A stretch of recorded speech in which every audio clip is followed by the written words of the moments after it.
Okay, teachers, how would you describe high school students who have dropped out? Definitely had a lot of students drop out, but when I was thinking back over who had dropped out, I realized many students who I was thinking of had sort of been kicked out, and there was this pathway that seemed to be suspensions and being kicked out, long term suspensions, that would eventually lead to them just not being in school anymore. And I think while there's all the issues of home support and motivation and being successful in school, it seemed like one of the key mediating factors was drug use. And that was one thing that got a lot of kids kicked out and put them on this track to then be kicked out again and just not show up for school. Okay, he was, I think, a bright kid, and I think like this kind of ties into the first question, and I think it's because of like his home life. I don't think he saw his mother often, and it seemed like the only person that was really in charge of him was his older brother, and his older brother wasn't. I'm sure his brother wanted the best for him, but I don't know if the actions matched that, and so it seemed like at home there wasn't any motivation, and in turn the student lacked that motivation. So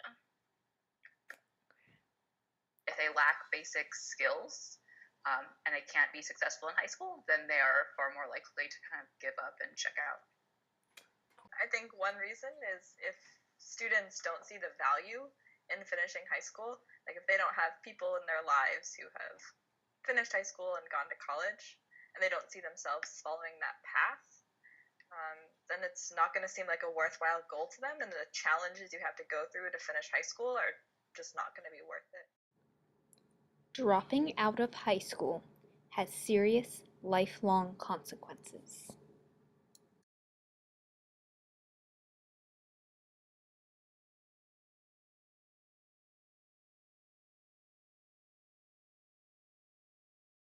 What do you believe can and should be done to keep high school students in school and on track to graduate?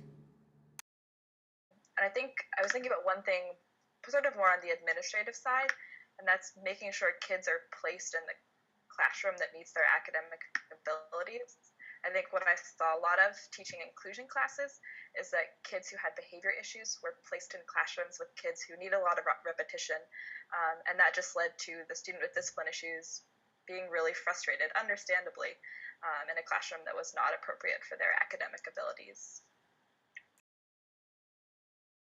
focusing on the student in the present and trying to help him or her, I think that's something that I think that we can all learn, just giving everyone a second chance. Being a motivator, being themselves an example to the student. Yeah. And a student perspective. I think it's more of a support on like an individual level. I've learned that there's a lot of academic support in school, but there's no support, like how would I put this? No support for the kids themselves, like what their life's at home, um, like their home life, like social problems. I think a lot of kids need help with that stuff, and just learning basics about life skills and that kind of stuff. I think that stuff really needs to be expanded on because without it, a lot of kids kind of go off astray. I've noticed without like family support or support from friends. I think schools need to offer some sort of system for that. Many of the most effective strategies for at-risk kids must take place when students are very young. According to Slavin and Madden, high-quality elementary instruction and intensive services in early grades to reduce or eliminate the need for remedial services later on are effective. Preschool education for 4-year-olds, like Head Start programs, have shown positive effects on such outcomes as high school graduation and delinquency. However, we are secondary teachers. There are no time machines. We can't send students back to elementary school. So, what can we do? Teacher-assigned grades are a well-known predictor of which students are most likely to drop out of school. A 2012 study by Bowers and Sprott suggests one strategy that uses these grades to identify and intervene with at-risk students before they drop out. The premise of this study is that not all students who drop out of high school do so for the same reasons. This seems obvious, but often high school dropouts are grouped as a single category of students. Bowers and Sprott used the Educational Longitudinal Data Set from 2002. From these data, they focused on the non-cumulative GPA of each student over their first 3 semesters of high school. For example, let's focus on a sophomore with a 2.3 cumulative GPA. This student is not going to make honor roll, but he is passing classes and earning credit towards graduation. Instead of focusing on that okay 2.3, the researchers used non-cumulative GPAs to create what they called an achievement trajectory for each student. Our sample sophomore earned a 3.0 fall semester of 9th grade, a 2.5 spring semester of 9th grade, and a 1.5 fall semester of 10th grade. We'll come back to him later. Bowers and Sprott's analysis revealed 4 main achievement trajectories within these student data. As predicted, not all students who drop out of high school are the same. 2 of these achievement trajectories, or subgroups, accounted for 24.6% of the sample, but contained 91.8% of the dropouts. The researchers proposed that students whose achievement trajectories place them in the mid-decreasing or low-increasing subgroups are dropping out for very different reasons. The students mentioned in the interviews earlier fall into the low-increasing subgroup. According to Bowers and Sprott, students in this subgroup tire of the difficult education process encountered throughout their time in the system and feel either pushed out of school due to misbehavior and low grades, or they opt for what they perceive as easier alternatives, such as the pursuit of a GED. Stereotypical high school dropouts belong to this subgroup.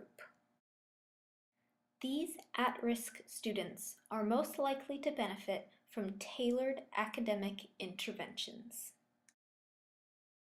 Dropouts from the mid-decreasing group are described as unexpected or surprising dropouts. These students are often described as lost in the shuffle, particularly in large high schools. They are likely to persist in school only until outside demands become too great to resist. Their academic decline may happen rapidly, and they may not have a history of low grades until the semester right before they drop out. While they are academically successful, they are often not engaged in the social aspects of school. These at-risk students are most likely to benefit from school re-engagement interventions, such as participation in a club or sport, or strategic relationship building with a teacher or counselor. Our sample sophomore belongs to this group. Perhaps he could join the riflery team. I believe that tracking the non-cumulative GPAs of freshman and sophomore students could be a good strategy for teachers and administrators working with at-risk secondary students. Of course, one of the great privileges of this job and the best part of working with any student is getting to ask what they are going to do after they graduate. Okay. I plan to attend Dartmouth this fall. I want to major in international relations and hopefully a minor in sociology. I actually have many interests including architecture, Native American Studies, and I forgot the other one. But anyways, I have a lot of interest, and I'm going to narrow it down once I get there. I have until my sophomore year to declare a major. But afterwards, I plan to attend a mission for my church, which consists of about 2 years. Then I plan to apply for TFA, Teacher in America. So for a few years, I'll be a teacher, and